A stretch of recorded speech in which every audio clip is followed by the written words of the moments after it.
Previously, Fred Hollenbeck returned to Earth through a doorway carved in ancient stone. Changed by his training, he walked across continents, quietly healing, gently shifting, never seeking recognition.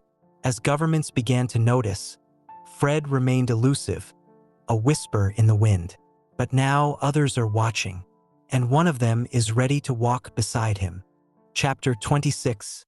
Patterns in the rear view. The black SUVs didn't arrive with sirens. They didn't need noise. Their silence was threat enough. Marin noticed the flash of high-grade lenses behind their tinted windows. But only her.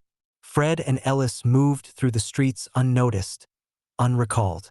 Their presence seemed filtered from view, like a flicker in bad surveillance footage. She glanced at Fred. He gave a subtle nod. He'd seen them too. Target, not a teammate. The SUVs weren't just following. They were logging. They were triangulating.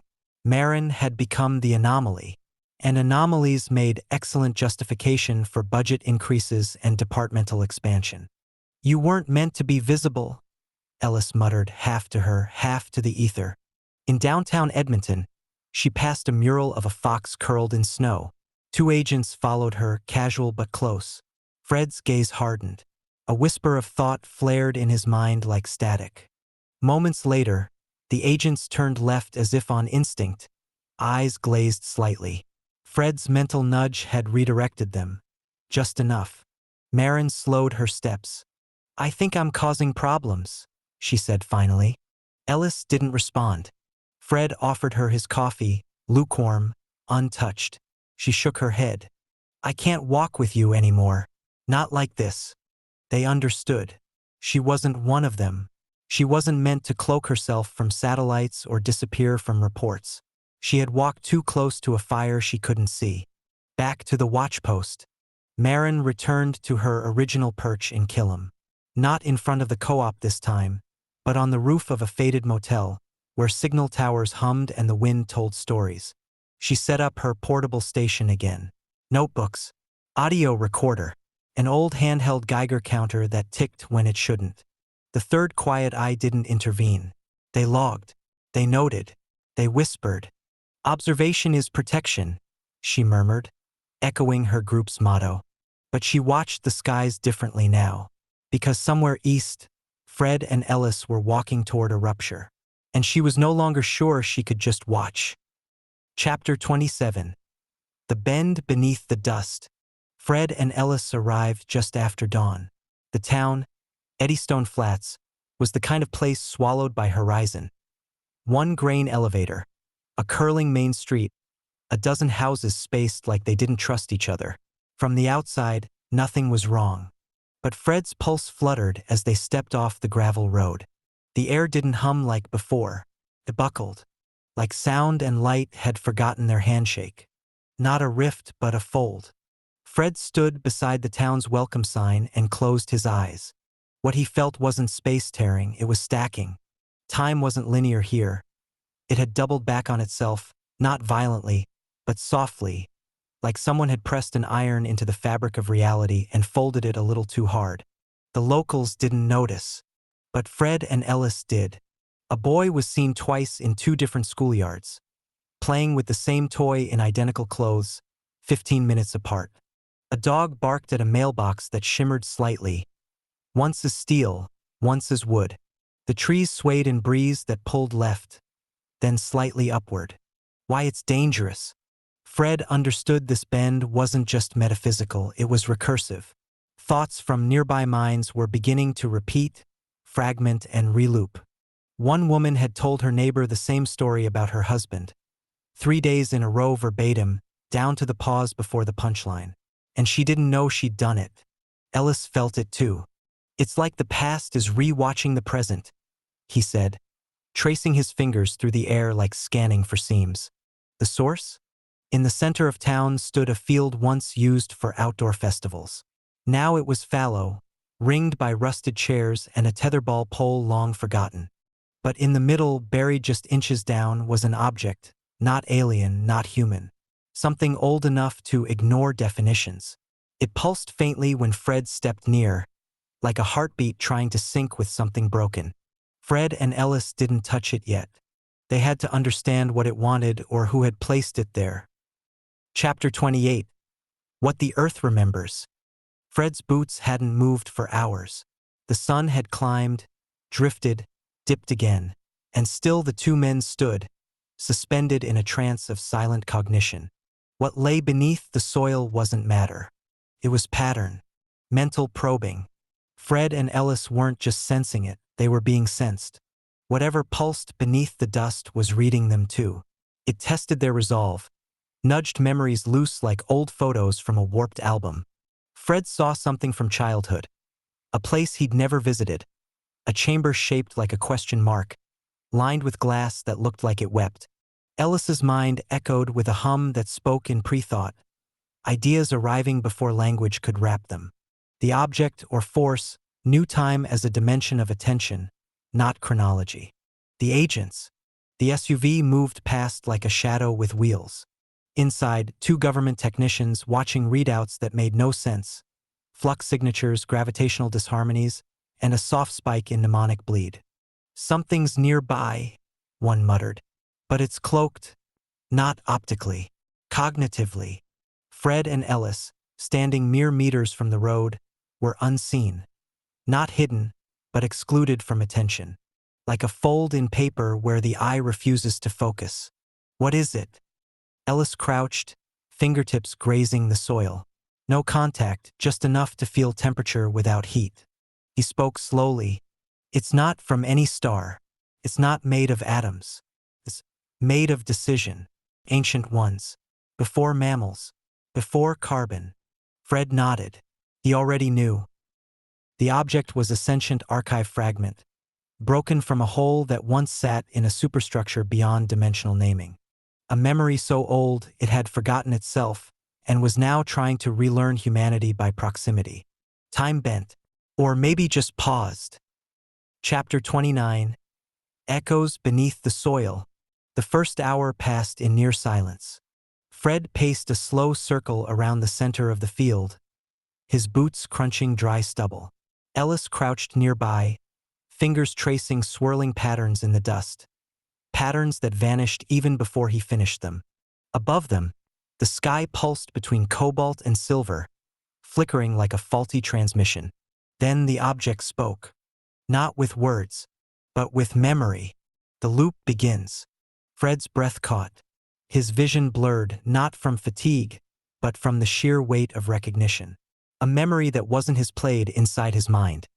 Stone monoliths orbiting a vast black sphere, drifting through space as if gravity had forgotten them.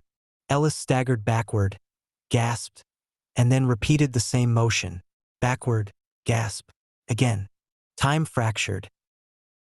The world blinked, then resumed mid-motion. A bird flew across the field, reversed, then flew again. A grasshopper struck Fred's boot 3 times, each from a different angle, though it was the same insect. They were inside a loop of perception, fed by the object's broadcast. Ancient transmission. For 3 hours, the archive fragment unraveled. Knowledge poured into them, recursive and layered. A civilization that used light as architecture, shaping buildings from beams calibrated to bend probability. A period of time before emotion, when awareness surged in waves across the surface of sentient oceans. The realization that Earth was once part of a network, a lattice that shared dreams across planets. Each loop played differently. One version made Fred shout in panic. Another made Ellis laugh uncontrollably. A third, quieter loop repeated exactly until Fred changed a single breath and everything inverted again. The loops weren't copies. They were questions, asked by something that didn't speak, but wanted desperately to know. The agent's return. The black SUV circled the field again, its tires grinding slowly. Inside, 2 operatives stared at their scanners. Readouts blinked erratically. One device began emitting a tone that mimicked the agent's own heartbeats, but each time they looked away, it reset. "I swear we passed this same field 10 minutes ago," said the driver. "You did," said the passenger. 3 times. Neither saw Fred or Ellis. The loop had shielded them not just from sight, but from conceptual relevance. The agents couldn't consider them, couldn't even frame the idea of their existence. They were unthinkable. The silence arrives. And just like that, the loops unraveled. Time rethreaded into linearity. The flickering sky stilled. The air cooled. Fred fell to his knees. His mind was aflame with knowledge so dense it felt fossilized. Ellis stood up slowly, his hand covered in strange symbols. Not drawn, etched into his skin by meaning. The object was gone. Not exploded. Not buried. Just absented. The field was normal again. Except they weren't. Fred whispered, as if afraid to wake the world. "We're carriers now." Ellis nodded. "Let's just hope it wanted us to carry it." Chapter 30. The glimpse at Hudson Bay. The air near the shoreline felt heavy with quiet. Not oppressive. More like a blanket waiting for someone to pull it off slowly. Fred and Ellis sat beneath a fading timber awning at a roadside rest stop, its tin roof ticking softly as the temperature dropped. To the north, Hudson Bay shimmered with slate-colored water, moonlight curling along its edges. Somewhere out there, something was watching. Not a creature, not a drone, just the pattern. Marin's readings shift. Back at her rooftop station in Killam, Marin stared at her sensor array with growing unease. A strange spike in magnetoperceptual resonance had formed, like something thinking with gravity. Her directional instruments swung southeast toward the Manitoba-Ontario border, then paused, jittered, and went still. "They're near water," she muttered. But not just water, memory. She logged the data into the Third Quiet Eye archive. Thread surge #0034NB. The agents arrive. At the rest stop, headlights pierced the trees. Fred didn't flinch. Ellis sat forward slightly. A black SUV pulled in slowly, crunching gravel in a rhythm that felt deliberate. Inside, two agents stared through night vision monocles, their scanners pulsing faintly. Fred could feel the edge of their curiosity, like fingertips grazing the surface of awareness. They parked. One agent stepped out, flashlight in hand. He passed within 20 feet of Fred and Ellis, sweeping his beam across the bench, the vending machine, the wooden sign for nearby canoe rentals. Fred bent the light around them, not physically, not optically, but conceptually. To the agent, they were possibility without context. Figures that could exist but didn't yet matter. Almost noticed. Ellis held his breath, not out of fear, but to focus. He pulsed a soft wave outward, calm, neutral, forgetful. The agent blinked, stared. "Hey, you see something?" he called to his partner. "Yeah," the other replied. "Just birds." They got back in. Drove away. But Fred felt it. They were close now. Their awareness was sharpening. Hudson whispers. The bay lapped gently against old dock pilings. Ellis whispered, almost too quietly for wind to carry. "Next time, they'll see us." Fred stood slowly, eyes fixed eastward. "Then we'll have to make sure what they see makes them question everything." Chapter 31. Beneath the Rotundas. Fred and Ellis stood just outside Ottawa at sunrise. The city curled in fog and reverence. The Parliament buildings blinked into view like mirages crystallizing. No alarms sounded. No sensors flared. They stepped forward and were forgotten mid-footfall, the city itself resisting the impulse to acknowledge them. Fred crossed the threshold of center block, becoming a shadow's echo. The security cameras stuttered, recorded 6 seconds of silence, and looped that fragment for 20 minutes straight. Ellis didn't follow him inside. He stood outside by the centennial flame, watching it flicker in non-sequential bursts, like time had stammered near heat. Parliamentary passageways. Fred walked the halls like he belonged, though no badge hung from his neck, no clearance slid from his pocket. In committee rooms, he watched policies mutate in real time, rewritten mid-discussion with contradictions inserted that looped into logic when read backward. A single bill title changed 3 times in the space of 5 minutes. Each draft had a different outcome, none of which matched the spoken debate. Fred focused his mind, and the conversation rewound 15 seconds, just enough for a senator to realize their argument had an ethical flaw they hadn't intended. The House Speaker's gavel rang once, but no one remembered it. Southbound pulse. Into Washington. 3 days later, Fred and Ellis walked straight into the District of Columbia. Surveillance towers blipped, pinged, then dumped all data into unreadable metadata loops. They entered the White House through the public tour entrance. Their bodies were ignored like recurring dreams. Fred stepped into the Oval Office mid-briefing. The room's acoustics shifted. Washington's portrait seemed to lean forward slightly, eyes aligned with Fred's. A voice from the president. "I feel like we're missing something." "Someone?" Fred stood beneath the painting for 17 minutes.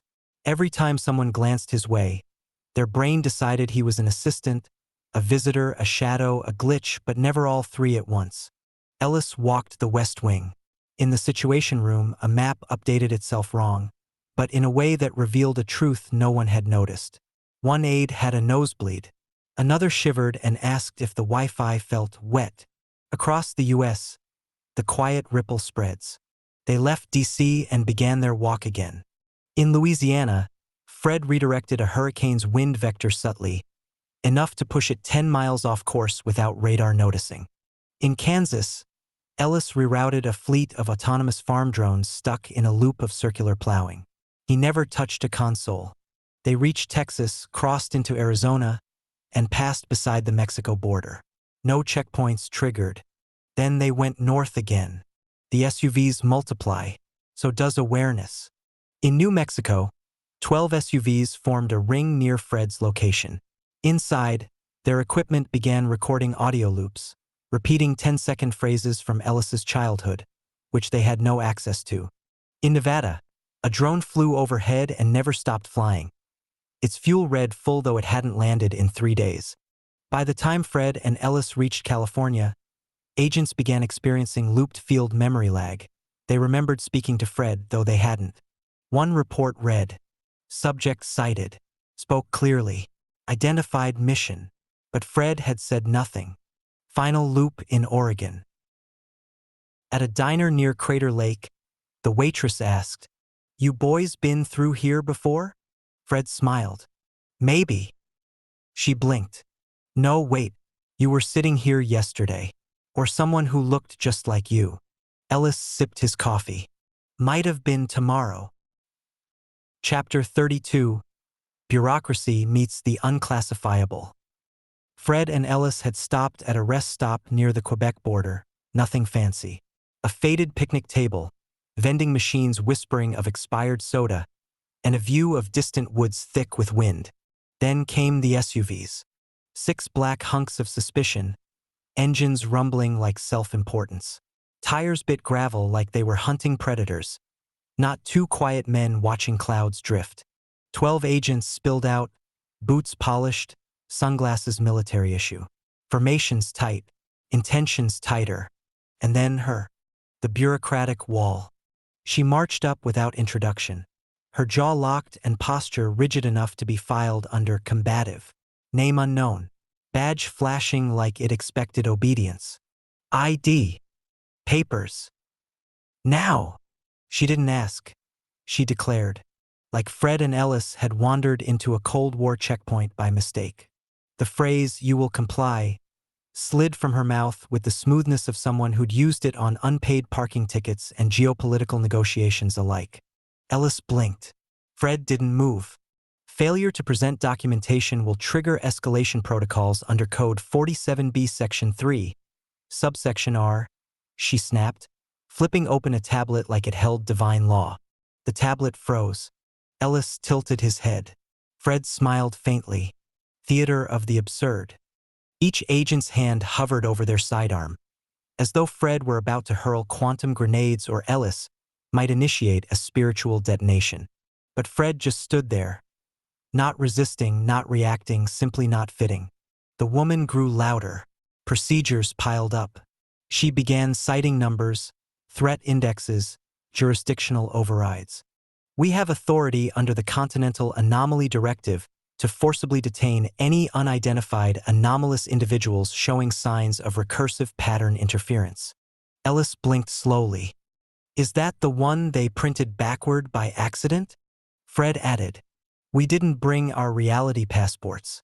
They expired in the last timeline. The agents didn't laugh. They weren't programmed for humor or doubt. Meanwhile, Killam, Alberta. 4 SUVs crept into Marinstown like paranoia on wheels.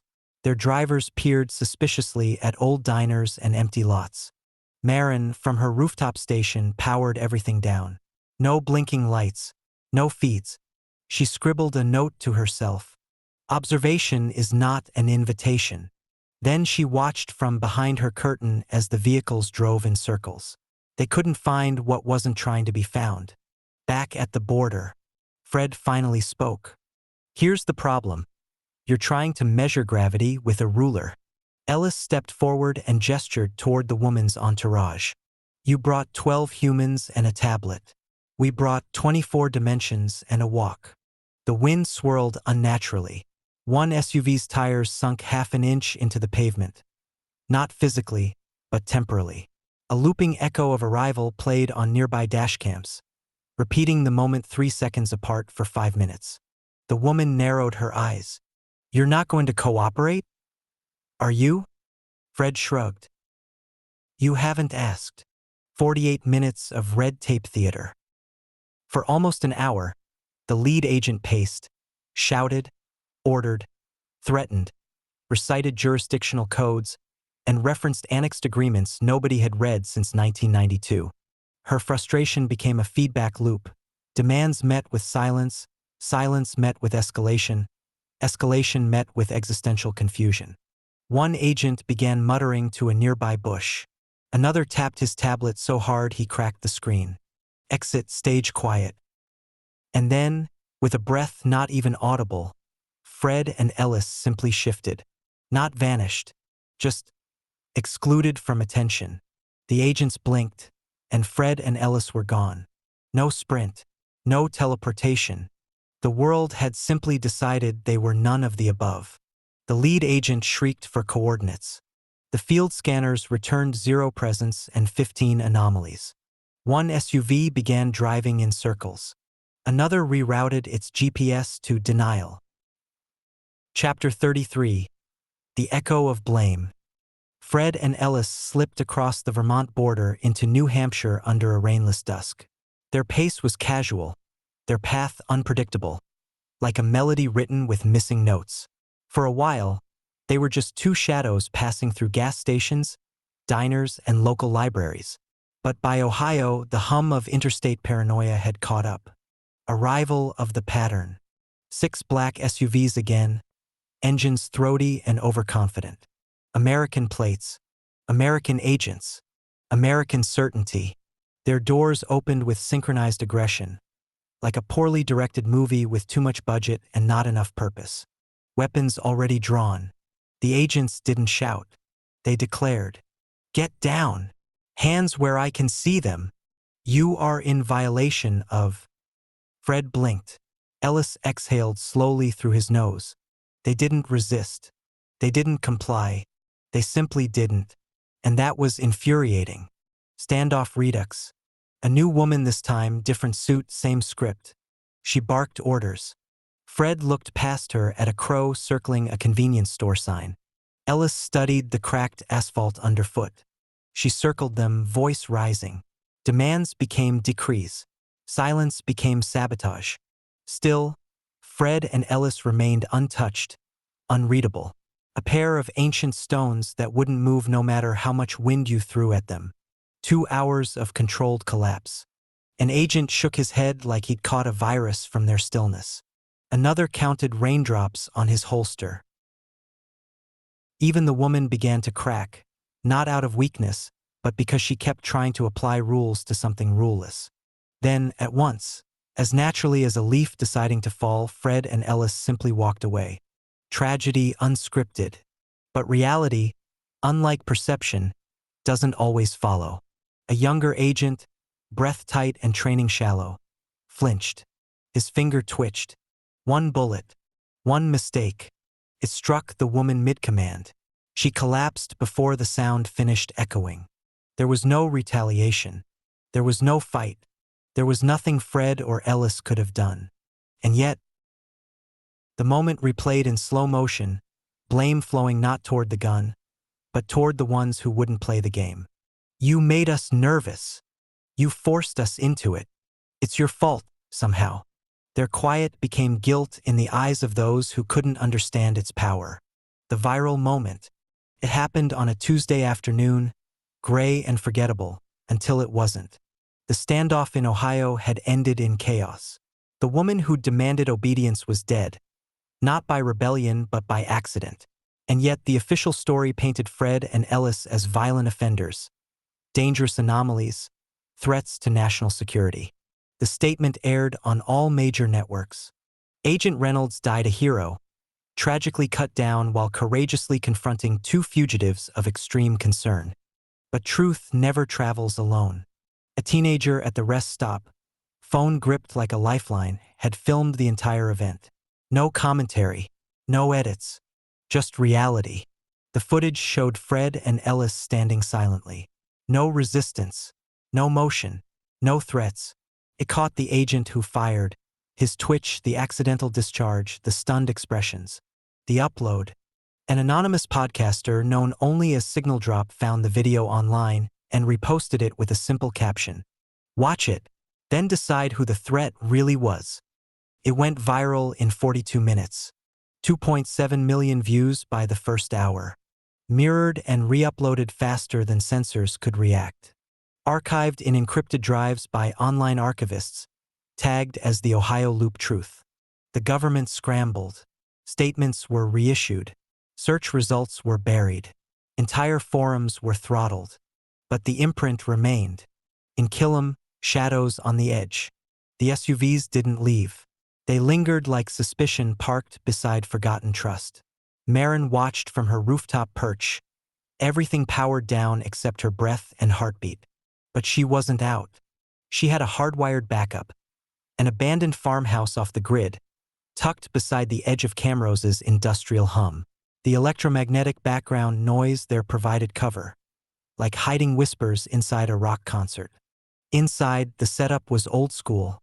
Analog receivers, spectrum scanners masked as water heaters, a data line that pulsed quietly against the hum of rusted pipes. Marin tracked Fred and Ellis not with satellites or AI but with rhythm, the emotional pulse of where they helped, the angles where they bent reality. No one wipes the real signal, she murmured, tapping into another frequency. Fred and Ellis. Careful now. They traveled quieter now. Less open spaces. Fewer pauses. The black SUVs hadn't stopped hunting, only changed tactics. Fred listened more intently to footsteps. Ellis began sketching patterns in his notebook that resembled radio towers folding inwards. Chapter 34. What the Flesh Remembers. They had stopped in a clearing outside Saginaw, Michigan, just beyond the edge of a state park that had mostly forgotten it was a park. Trees here hummed slightly. The wind bent in irregular beats. No one followed, but something was watching, the kind of attention that didn't blink but listened. Fred sat on a fallen tree, elbows on his knees, face turned upward. The sun hit him full. He didn't flinch. Ellis stood nearby, rubbing soreness out of his shoulder. Fred, alien-tuned. Fred was 76 years old by the calendar. But calendars were poor storytellers. After his return, his body had been restructured. Not replaced, not armored, but recalibrated. The alien intervention was not surgery. It was refinement. His bones were reinforced through molecular lattice weaving, flexible, near-indestructible, self-repairing. His cells processed oxygen more efficiently than any known mammal, allowing him to function with less breath, less fatigue. His endocrine system had been overridden by a symbiotic regulator. No adrenal surges, no cortisol spikes. Stress had become irrelevant. His brain operated like a branching library. Thoughts didn't follow paths. They occurred in clusters. His heart no longer beat out of rhythm. It adjusted on the fly, more like an algorithm than an organ. At 76, Fred could run a marathon without hydration, climb a vertical rock face with cracked boots, and remain awake for 6 days without impairment. He rarely ate. When he did, it was out of habit, not need. Ellis, a mystery in flesh. Ellis, 40-ish, still stretched after walking too long. His knees ached on cold mornings. He needed sleep, 6, 7 hours, or he'd lose edge. But his mind glowed visibly when near anomalies. He could hear fracture lines in broken machines. He could sense regret in architecture. Once, he touched a lamp and described its last owner's dreams. Fred had tried once to probe Ellis's biology. No alien trace. No synthetic rewrites.